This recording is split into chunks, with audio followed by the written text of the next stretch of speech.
उम्मीद है आप सब खैरियत से होंगे। तो व्यूअर्स, आज मैं आपके लिए बहुत ही एक अच्छी चीज़ बनाने जा रही हूँ। तो आज हम जो चीज़ बनाने जा रहे हैं वो है साग। तो आए मैं आपको बताऊं कि साग कैसे बनाते हैं और इनके लिए हमें किन किन अज्जा की ज़रूरत होती है। सबसे पहले ये पालक है, ये देखें। पालक मैंने थोड़ी सेपरेट इसलिए रखी है कि इसके ऊपर मिट्टी बहुत ज़्यादा होती है और इसको बहुत अच्छे तरीके से धोना पड़ता है, और अगर मैं इसको साग के साथ रखूंगी तो इसकी मिट्टी ऊपर उतर के साग के ऊपर लग जाएगी। तो इसलिए मैंने इसको साइड पे रखा है। इसकी मैंने 2 गठियां ली हैं। ये इसकी एक गठी जो है इतनी बड़ी है और इसकी 2 ये गठियां मैंने ली हैं। उसके बाद साग है। साग जो है इसकी मैंने 6 गठियां ली हैं और इसकी ये गठी देखें इस साइज की है। यहाँ पे जो यूके में है ये साग मतलब तोड़ के और इसके ये इन्होंने इस तरह पैकेट बनाए होते हैं। इसमें से हमें डंडियां या पत्ते अलग अलग करने की जरूरत नहीं होती, बस इसको हमने इसी तरीके से काट लेना होता है। ये सरसों का साग नहीं है, ये दूसरा साग है। इसको शायद कहते हैं गोभी सरों, इस तरह करके कुछ इसको कहते हैं, गोभी सरसों कहते हैं शायद। तो जो सरसों का साग है वो अभी अवेलेबल नहीं है, तो मैं आपको इसलिए यही वाला साग इस वक्त बता रही हूँ। तो उसके बाद हम लेंगे धनिया। धनिया का एक पूरी गट्ठी मैंने ली है और ये इस साइज की है, ये देखिए। तो 6 साग की हैं, 1 धनिए की है और 2 पालक की हैं। उसके बाद हमने इसमें डालनी है मेथी। तो मेथी जो है ये 300 ग्राम का ये पैकेट है। ये फ्रोजन मेथी है और मैं फ्रोजन मेथी ही इसमें डालूंगी क्योंकि दूसरी मेथी जो थी वो अवेलेबल नहीं थी। और मैं आपको बताती चलूं कि ये जो फ्रोजन मेथी है इसका जायका यहाँ पे नहायत ही अच्छा होता है। अगर आपने आलू मेथी बनानी है या मेथी आपने मिक्स सब्जियों में डालनी है या साग में डालनी है तो हम इसका यूज करते हैं, तो इसका जायका बहुत ही अच्छा बनता है। तो उसके अलावा जो हमें चीजें चाहिए वो ये है सब्ज मिर्च। ये मैंने ली है तकरीबन 10 से 12 मिर्चें हैं। ये बड़ी बड़ी हैं इसलिए इतनी ली हैं, वरना आप 15 से 20 तक जो है ना, अगर छोटी आपके पास मिर्ची हो तो 15 से 20 आप यूज कर सकते हैं। तो उसके अलावा हमें चाहिए 1 टेबल स्पून सॉल्ट। ये लहसुन अदरक का पेस्ट है जो कि 1 टेबल स्पून है और ये खाली अदरक है। तो ये खाली अदरक जो है ये तकरीबन 1-2 इंच का टुकड़ा है, जिस 1-2 इंच का अदरक का टुकड़ा था जिसको मैंने छील के और काट के छोटे पीसेस में कर लिया है। इसको भी मैं ग्राइंड कर लूंगी और ग्राइंड करके ये भी मैं साग के अंदर डालूंगी। तो पहले जब मैं साग बनाती थी तो मैं समझती थी कि मेरा साग जो है वो सबसे ज्यादा अच्छा होता है, सबसे ज्यादा नाइस होता है। तो लेकिन फिर मैंने एक दफा एक फ्रेंड के घर में खाया तो उसका जो जायका था वो मेरे साग से भी ज्यादा अच्छा था। हालांकि कोई भी आपको नहीं बताएगा कि फलां जो है वो मुझसे भी ज्यादा अच्छा खाना बनाता है, लेकिन उसका जायका मुझसे भी अच्छा था। तो फिर मैंने उससे पूछा, मैंने कहा कि मैं ये चीजें यूज करती हूँ साग के अंदर, तो तुम एक्स्ट्रा क्या यूज करती हो, तुम्हारे साग का जो है वो जायका नहायत ही अच्छा है। तो उसने मुझे बताया कि एक्स्ट्रा अदरक जो है वो इसके अंदर डालती हूँ। तो उसने मुझे बताया कि आप तकरीबन 2 इंच का टुकड़ा जो है अलग से लेके पीस के तो वो भी उसके अंदर शामिल करें, तो आपका जो साग है वो बहुत ही टेस्टी बनेगा। तो अब इधर चलते हैं। ये देखें, मैंने एक पैन ले लिया है। पैन लेके तो मैंने इसके अंदर तकरीबन ये 1.5 से 2 लीटर पानी है जो मैंने डाल दिया है। और अब सबसे पहले क्या करेंगे हम कि इसके अंदर हम नमक डाल देंगे। ये सारा नमक डाल दिया और उसके बाद इसके अंदर मैं डाल दूंगी ये लहसुन अदरक का पेस्ट और इसको हम कर देंगे मिक्स। और इसको जो है पानी को मैं बॉईल होने तक छोड़ती हूँ पकने के लिए। और मीनवाइल जो है वो हम साग और ये चीजें जो है धनिया पालक वगैरह ये काटना शुरू करते हैं। तो लेट्स स्टार्ट। तो चलें व्यूअर, सबसे पहले ये जो अदरक है ये मैं इसको थोड़ी सी मैश कर लेती हूँ और मैश करके इसको भी मैं इस पानी के अंदर डाल देती हूँ। इसके बाद मैं फिर जो है वो साग काटना शुरू करूंगी। ये जो सब्ज मिर्चें हैं ये जब साग काट के मैं इसके अंदर डाल लूंगी तो ये फिर हमने डालनी है, अभी नहीं डालनी है।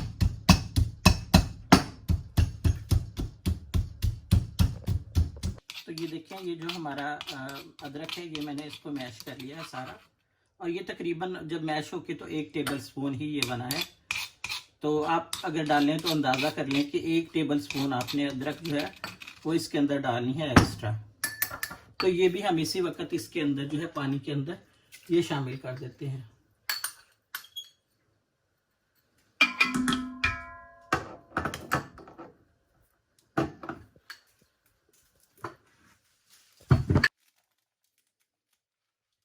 तो ये देखें व्यूअर्स, इस वक्त मैंने सबसे पहले जो है वो साग काटना शुरू किया है।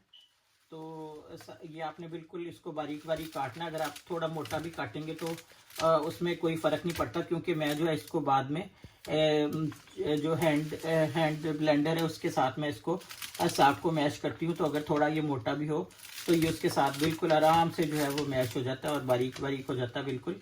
तो सबसे पहले जो है हम इसको इस तरह साग को काट लेते हैं, और अगर आप चाहें तो आप इसको चॉपिंग बोर्ड के ऊपर रख के भी आप इसको काट सकते हैं, लेकिन मुझे ये इजी इस तरह लगता है तो मैं इसको ऐसे ही काट लेती हूँ।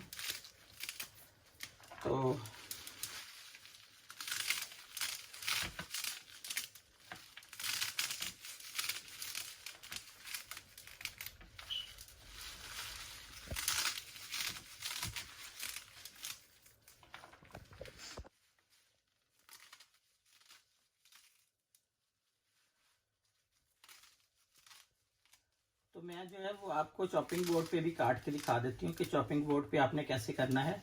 तो आप दोनों में से कोई भी तरीका यूज़ कर सकते हैं, आइदर दिस और अदरवाइज दैट। तो ये देखें, ये इस वक्त मैंने इसको काट लिया है। अब इसको मैंने क्या करना है कि मैं इसको मैं आपको दिखाती हूँ। मेरे पास एक बर्तन है, छाननी है, उसके अंदर मैं इसको डालूंगी और फिर मैं इसको खुले पानी के नीचे करूँगी अच्छे तरीके से, तो ताकि इसके अंदर कोई मिट्टी का ज़रा भी बिल्कुल ना रह जाए।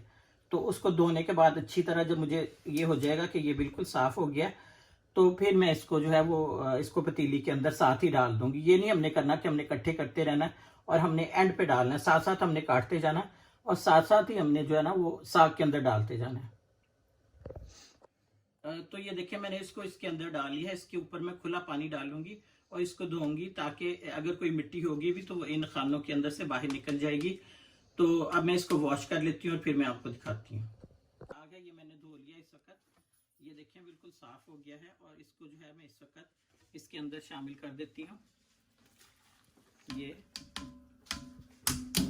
और आग इसके अंदर मैंने बिल्कुल आहिस्ता की हुई थी। अब मैं इसको थोड़ी सी जो है ना हल्की सी बस ज़्यादा कर देती हूँ, तो इसको पकने के लिए छोड़ देते हैं।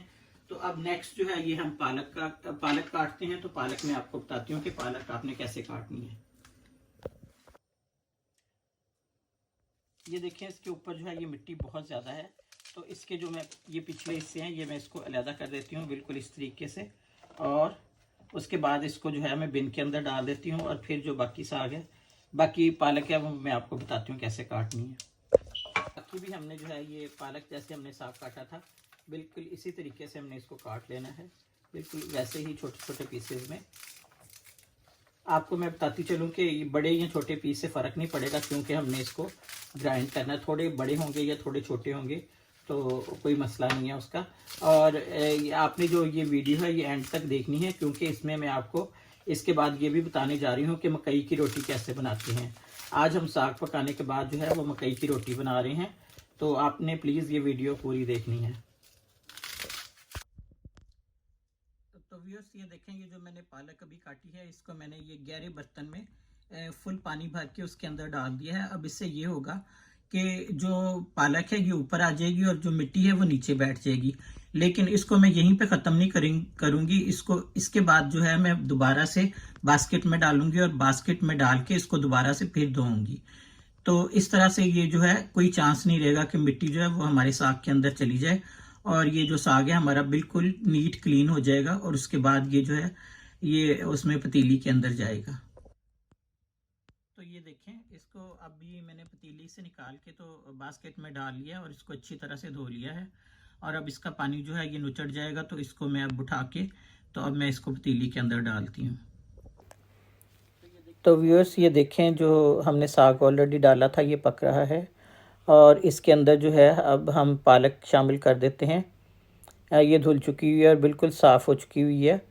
तो ये जो है हम साग के अंदर शामिल करते हैं और इसके बाद जो है अब हम चलते हैं उसकी तरफ, धनिया की तरफ, और धनिया काटते हैं और बाद में फिर मेथी शामिल करेंगे। तो चलिए व्यूअर्स, अब जो है ये हम धनिया काट लेते हैं इसी तरीके से। सेम तरीका सबका सेम ही है, बस मैं चाहती हूँ कि मैं आपको एक एक दफ़ा ज़रा बता दूँ कि आपने इसको कैसे काटना है। तो ये मैंने सारा जो धनिया है इसमें से मैंने इसको अच्छी तरह से साफ़ कर लिया। मैंने देख लिया कि इसके अंदर कोई तिनका वगैरह या कोई और गलत चीज़ तो नहीं है इसके अंदर। कोई ऐसे पत्ते बाजुकात आ जाते हैं जो कि हमारे खाने के लिए, हमारी सेहत के लिए मुफीद नहीं होते, तो मैंने सारे निकाल दिए हैं इसके अंदर से।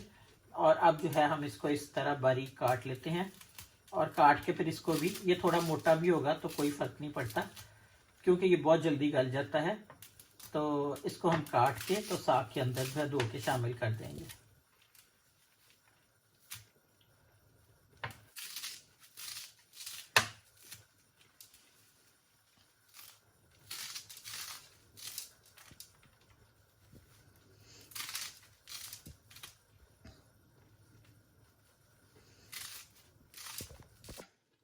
तो व्यूअर्स ये जो है धनिया मैंने इस वक्त धो लिया है और धो के मैंने इसको ये भी साग के अंदर शामिल कर दिया है। तो मैं आपको बता दूं कि साग के अंदर साग को जो है पानी में साथ साथ ऐड करने का क्या फ़ायदा, क्योंकि आपको पता है ये पत्ते हैं और ये फूल जाते हैं।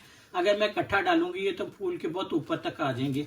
तो इससे ये होता है कि साथ साथ ये जो है वो थोड़े थोड़े पकते जाते हैं और साथ साथ ये जो नीचे बैठता जाता है। इसमें ये नहीं है कि जो पहले डल गया वो पक्का हो जाएगा और जो बाद में है वो कच्चा रह जाएगा, इस तरह कुछ नहीं है। जब ये फुल हो जाएगा तो उसके बाद हमने अंदाज़ा लगाना है कि हमने इसको कितनी देर पकाना है। तो चलें अब हम जो है ये एक बंच ये चॉपिंग बोर्ड के पे मैं आपको बता दूं कैसे आपने काटना है। अगर आप इसको चॉपिंग बोर्ड पे काटना चाहते हैं तो आप एक तेज़ नाइफ ले लें और इसको आप जो है वो इसकी मदद से इस तरह आप करके इसको काट लें। ऐसे मैं ज़्यादातर इसको हाथ से ही काटती हूँ क्योंकि मुझे हाथ से काटना ज़्यादा आसान लगता है, लेकिन अगर आप चॉपिंग बोर्ड पे भी करना चाहते हैं तो इसको बिल्कुल आप इस तरीके से, ये चाकू बहुत ज़्यादा तेज़ नहीं है तो इसलिए जो है ये थोड़ा टाइम ले रहा है, लेकिन आप इसको इस तरह करके काट सकते हैं। तो इसी तरीके से जो है मैं बाकी भी काट लेती हूँ। ये देखें बिल्कुल इसके बारीक बारीक पीस मैं काट रही हूँ। तो आप इसको हाथ की मदद से काटें पकड़ के या चॉपिंग बोर्ड पे काटें तो ये सेम ही तरीका है ये। तो चलें मैं बाकी भी जो है वो इसी तरीके से काट लेती हूँ और फिर मैं आपको दिखाती हूँ। तो देखें व्यूअर्स सारा साग जो है और पालक और उसके साथ धनिया मैंने काट के इसके अंदर डाल लिया है। अब मैं क्या करती हूँ कि ये जो फ्रोज़न मेथी है मेरे पास, ये मैं इसके अंदर डाल देती हूँ। अगर आपके पास फ्रेश है तो फ्रेश भी आप साग के साथ ही काट के डाल सकते हैं। बिल्कुल वो भी आपने इसी तरीके से काटनी है जिस तरह मैंने साग काटा है, वो उसको छोटे छोटे से टुकड़ों में काट के तो आप उसके अंदर शामिल कर दें। अब इसके बाद इसमें कुछ मसाले जाएंगे, जैसा कि आपने देखा था कि मैंने नमक इसके अंदर बिल्कुल स्टार्ट में डाल दिया था। तो बाकी अब जो है हमने हाफ टेबल स्पून डालनी है red chilli, half tablespoon ही इसके अंदर मैंने हल्दी डालनी है, इसलिए कि अगर आप हल्दी नहीं डालेंगे और ये नहीं डालेंगे तो ये बिल्कुल ग्रीन ग्रीन हो जाएगा। तो इससे थोड़ी सी जो रंगत है ना उसकी चेंज हो जाती है और अच्छा लगता है। और ये हाफ टेबल स्पून जो है ये गरम मसाला है, क्योंकि धनिया हम ऑलरेडी इसके अंदर काफ़ी सारा फ्रेश डाल चुके हुए हैं। तो ये चीज़ें जो है ये मैं इसके अंदर शामिल कर देती हूँ। तो इसके बाद ये रह गई हैं हमारी ग्रीन सब्ज़ मिर्चें। तो सब्ज़ मिर्च जो है इसको मैं अभी छोटे छोटे पीसेस में बिल्कुल काटूंगी और काट के फिर मैं इसके अंदर शामिल करूंगी, तो फिर मैं आपको दिखाऊंगी। तो ये देखें व्यूअर्स, ये जो मेरे पास थी मिर्चें सब्ज़, ये मैंने थोड़े मोटे मोटे पीसेस में काट ली हैं सारी, और इसको जो है मैं अब साग के अंदर शामिल कर लेती हूँ। तो फिर इसके बाद जो है इसको हम हल्की आंच में पकने देंगे तकरीबन 40 से 45 मिनट। ऊपर मैं इसके ढक्कन दे दूँगी और फिर 40 से 45 मिनट के बाद मैं आपको इसका नेक्स्ट प्रोसेस बताऊँगी कि हमने क्या करना है। तो ये देखें, ये मैंने इसको साग के अंदर डाल दिया मिर्चों को। इसको हम मिक्स कर देते हैं और उसके बाद जो है फिर हम इसको ढक के तो तकरीबन 40 से 45 मिनट पकाते हैं हल्की आंच पे। तो चलें, जब तक हमारा साग बन रहा है उस वक्त तक हम जो है मकई की रोटी के लिए आटा गूंद के रख लेते हैं। तो इसके लिए हमें सिर्फ 2 चीज़ें चाहिए, मकई का आटा और उसके अलावा ये नीम गर्म पानी। ये मैंने एक जग में ले लिया है। तो मैं आपको बताऊं कि आपने कौन सा आटा लेना है। ये यहाँ पे स्टोर से मिल जाता है, बिल्कुल 2 kg का ये पैकेट है। तो मीडियम कॉर्न मील इसके ऊपर लिखा हुआ है, मीडियम कॉर्न मील, और ये नेटको वालों का है। तो आपको ये कहीं से भी मिल जाएगा इजीली। तो ये वाला आटा आप ले लें। जो दूसरा होता है वो उसको पकाने में थोड़ी सी मुश्किल पेश आती है। तो ये जो आटा है ये बहुत आसानी से बन जाता है और इसकी जो है डो भी आसानी से बन जाती है। तो आप जो है ना ये वाला आटा ही आपने लेना है। तो चले मैं आपको बताती हूँ कि आपने इसको कैसे गूंदना है। तो इसके लिए हमने नीम गर्म पानी लिया है और जो है वो हम थोड़ा थोड़ा करके आटे के अंदर इसको शामिल करेंगे। ये आटे में हमने थोड़ा सा एक वो बना लिया है और इसके अंदर जो है मैं इस वक्त थोड़ा सा ये पानी डाल देती हूँ। ये देखें, थोड़ा थोड़ा करके तो ऐड करते रहें और उसके बाद जो है आप इसको हल्का हल्का सा ऐसे गूंदते रहें।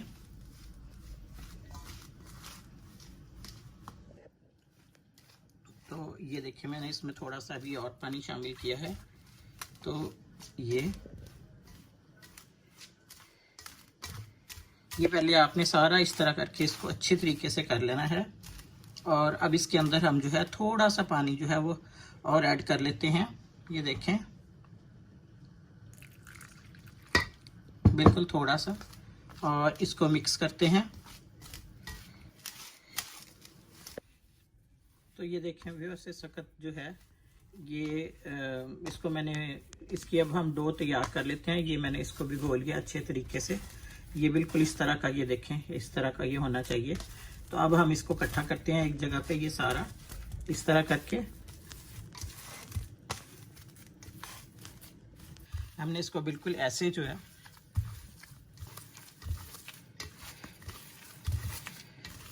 एक जगह पे आप इसको इकट्ठा कर लें ऐसे करके। उसके बाद फिर आप इसको वापस ले आएं।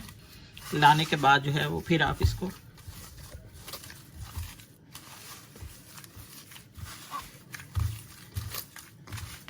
इसको नॉर्मल आटे की तरह नहीं गूंद सकते, बस आपने इसको तकरीबन इसी तरीके से करना है।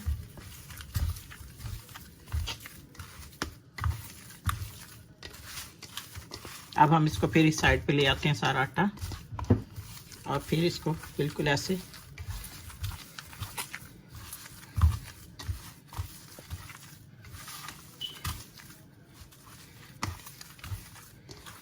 इसको हमने 5 से 10 मिनट तक बिल्कुल ऐसे ही गूंदना है। ये आपको पता है ये जुड़ता नहीं है, बहुत मुश्किल से ये जुड़ता है। तो इस वजह से हमें इसको ऐसे करके मलना पड़ता है, मसलना पड़ता है इसको काफ़ी देर तक। तो ये देखें व्यूअर्स, इस वक्त जो है इसको मैंने 5 मिनट तक मसल लिया है और अब इसको जो है मैं आधे घंटे के लिए रख दूंगी और इसके ऊपर मैं क्लिंग फिल्म लगा दूंगी, प्लास्टिक शीट, और इसको ढक दूंगी अच्छे तरीके से। फिर आधे घंटे के बाद जो है हमने इसको मज़ीद 5 मिनट के लिए मसलना है। तो फिर मैं आपको दिखाऊंगी। तो ये देखें, इसके ऊपर जो है इस वक्त मैंने प्लास्टिक शीट लगा दी है और इसको आधे घंटे के लिए मैं साइड पे रख रही हूँ। तो चलें, इस वक्त जो है ये हमारा साग पक रहा है। इस वक्त तकरीबन इसको 30 से 35 मिनट हो गए हैं। तो एक दफ़ा हम इसका भी जायज़ा ले लेते हैं कि ये इसकी अब कैसी पोजीशन है। तो ये देखें, ये काफ़ी हद तक जो है वो नरम हो चुका है इस वक्त, लेकिन स्टिल जो है इसके अंदर पानी है। तो इसको हम धीमी आंच पे ही खुश्क करेंगे और जब ये खुश्क हो जाएगा तो फिर नेक्स्ट प्रोसेस स्टार्ट करेंगे। तो व्यूअर्स ये देखें, इस वक्त हमारा जो साग है ये खुश्क हो चुका है। इसके अंदर जो पानी है ये खुश्क हो चुका है, बिल्कुल ज़रा सा है। तो हमें इतना ही चाहिए इसके अंदर। और इस वक्त जो है मैं इसके अंदर ये आटा डालूंगी। ये देखें, ये रोटी वाला आटा है, ये दूसरा आटा नहीं है। तो इसके अंदर आपने ये करना है, एक मुट्ठी भरनी है इस तरह आपने, और भर के आपने इसको इस तरह इसके अंदर फैला देना है। ये एक मुट्ठी मैंने डाल दी। तो इसके अलावा जो है इतना सा मैं और, ये देखें बिल्कुल इतना सा और डाल दूंगी इसके अंदर। बस ये इनफ है। तो अब जो है हम इसको अच्छे तरीके से मिक्स कर लेते हैं। पहले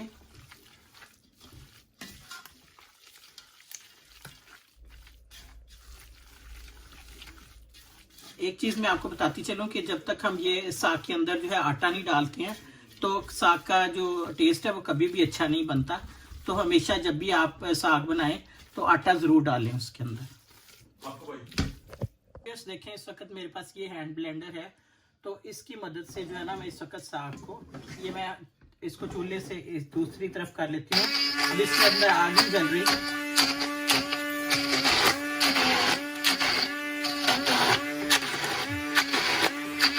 तो ये इस तरह करके जो है ना हमने इसको ये ग्राइंड कर लेना है।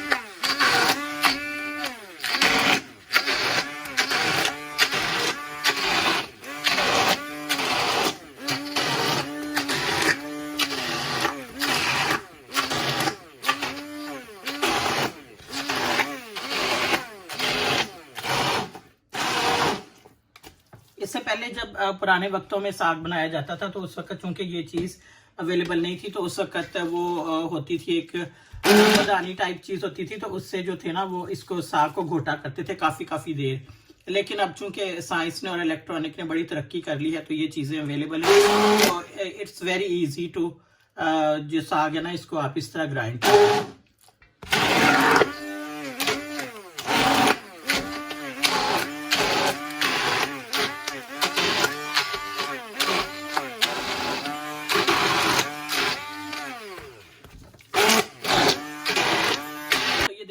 हमारा जो है ये साग इस वक्त बिल्कुल हमने घोट लिया है और ये बिल्कुल ग्राइंड होके तो रेडी हो गया है बिल्कुल। अब इसके अंदर मैं क्या करूँगी कि मैं ये मक्खन है तकरीबन इसकी ये 1/3 पीस है, ये तकरीबन ये है 100 ग्राम के करीब, बल्कि 100 ग्राम से हो सकता है थोड़ा सा कम ही हो। तो ये मैं इसके अंदर इस तरह डाल दूंगी। मीनवाइल मैं इसका तड़का तैयार करूँगी, तो तब तक ये जो है मक्खन ये मेल्ट हो जाएगा। इससे जो है साग का टेस्ट ये बहुत ही ज़्यादा अच्छा आएगा। तो ये साग के अंदर जो हमने आटा डाला है तो वो भी उतनी देर में पक जाएगा और ये मक्खन भी जो मेल्ट हो जाएगा और फिर मैं साग का उतनी देर में हम तड़का तैयार कर लेते हैं। तो ये देखें व्यूअर्स, इस वक्त जो है ये मैंने तकरीबन 5-6 जवे जो है वो लहसुन के लिए हैं और उनको मैंने छोटे छोटे पीस में काट लिया है। और उसके बाद ये तकरीबन 50 ग्राम से थोड़ा ज़्यादा ऑयल है जो मैंने डाला है। तो ये इसके अंदर हम इसको ब्राउन करेंगे और ब्राउन करने के बाद इसको हम साग के अंदर जो है वो ऐड कर देंगे। उससे ये होगा कि इसकी स्मेल बहुत अच्छी आएगी और खाने में भी बहुत अच्छा जायका आएगा। तो ये देखें व्यूअर्स, हमारा जो लहसुन था ये इसके अंदर ब्राउन हो गया है और अब हम जो है इसको देखें बटर भी जो हमारा है वो भी मेल्ट हो चुका है साग के अंदर जो हमने डाला था। तो ये जो ऑयल है ये है इस वक्त हम इसके अंदर ऐसे ऐड कर देते हैं।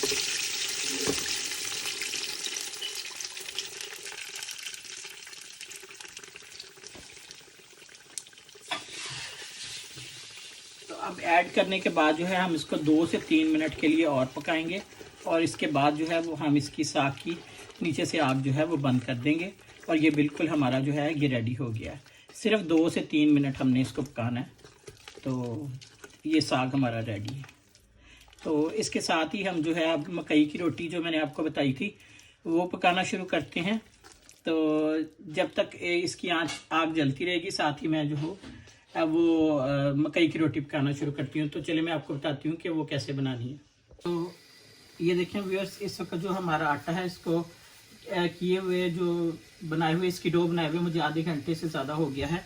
तो मैंने इसके ऊपर से उतार दिया है वो, और इसके बाद हम जो है वो इसकी रोटी खाने से पहले इसको मैं 2-3 मिनट के लिए दोबारा फिर इस तरह करके इसको करूँगी ताकि ये रोटी बनने के लिए बिल्कुल रेडी हो जाए।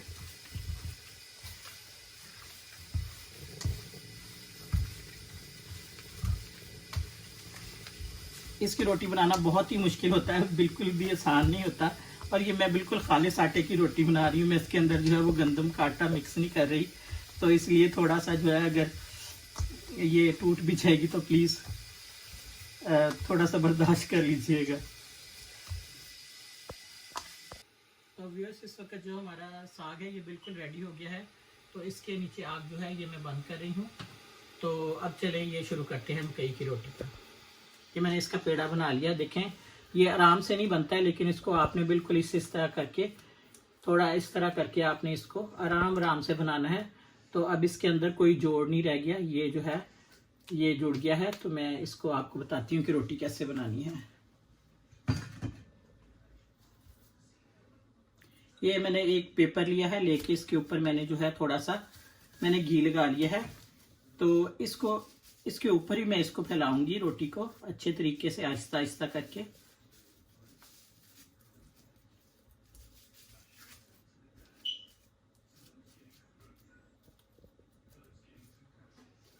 ये देखिए। तो अब हम इसको जो है इसको नीचे से इस तरह करके उठाएंगे और उठा के तो मैं इसको पैन के अंदर ये जो ऑलरेडी मैंने गरम करने के लिए रखा हुआ है उसके अंदर इस तरह करके डाल दूंगी। ये देखें, अगर आपको लग रहा है कि थोड़ी मोटी है तो आप उसको उसके किनारों को या दरमियान से जहां भी आपको मोटी लग रही है, आप उसको हाथ की मदद से जो है वो थोड़ा सा दबा के तो आप उसको बारीक कर सकते हैं।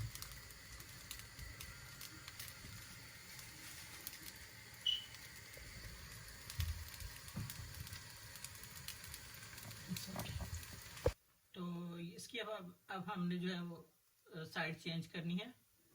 तो इसको हम इस तरह चेंज करेंगे, ये इसको प्लेट में निकाल लेंगे और उसके बाद जो है बिल्कुल इसको पास करके इस तरह ये हम इसके अंदर कर देंगे और अब हम इसको दूसरी साइड से जो है वो पकने देंगे।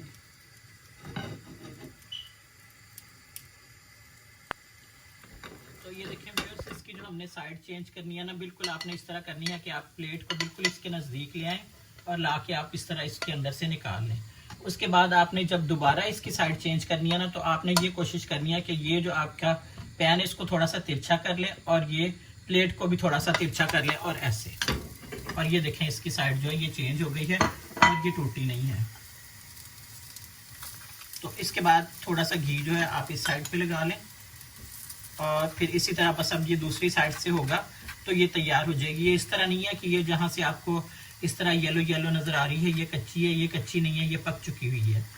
तो बस ये थोड़ी देर तकरीबन 2 मिनट में इसको इस साइड से पकाऊंगी और ये रेडी हो जाएगी। तो ये देखें व्यूअर्स, ये जो हमारी रोटी है ये बिल्कुल पक के तैयार हो चुकी हुई है। तो इसको हम बस निकाल लेते हैं इससे बाहर।